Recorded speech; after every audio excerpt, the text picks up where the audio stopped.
आज हम बात करते हैं हलाल गोश्त की, हराम गोश्त की, हलाल पेट्रोल की, हराम पेट्रोल की।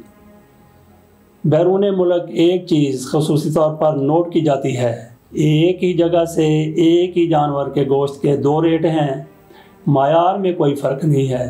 एक को गोश्त, दूसरे को हलाल गोश्त कहा जाता है। हलाल गोश्त का रेट ज़्यादा है जो मुसलमान ख़रीदते हैं, या यूँ कहिए कि जब गोश्त के पैकेट पर हलाल का स्टिकर लग जाता है तो इस गोश्त की कीमत 50% बढ़ जाती है, या यूँ कहा जा सकता है कि मुसलमान गाहक को मज़हब के नाम पर इमोशनल ब्लैकमेल किया जाता है।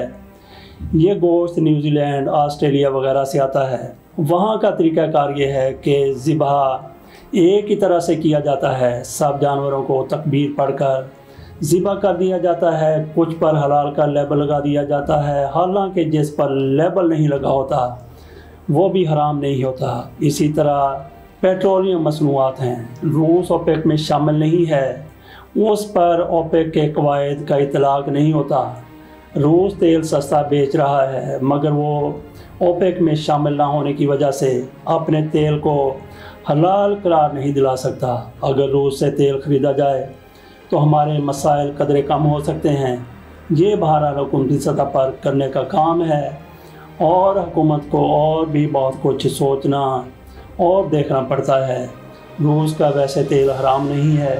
चीन और भारत रूस से तेल ख़रीदते हैं, इसे रिफ़ाइन करके दूसरे ममालिक को फ़रोख्त भी कर रहे हैं, जबकि आज हमें पेट्रोलियम की शदीद ज़रूरत है। लेकिन रूस से सस्ता तेल हम इसलिए नहीं ख़रीद रहे कि हम जिनके ग़ुलाम हैं वो हमें ऐसा करने की इजाज़त नहीं देते।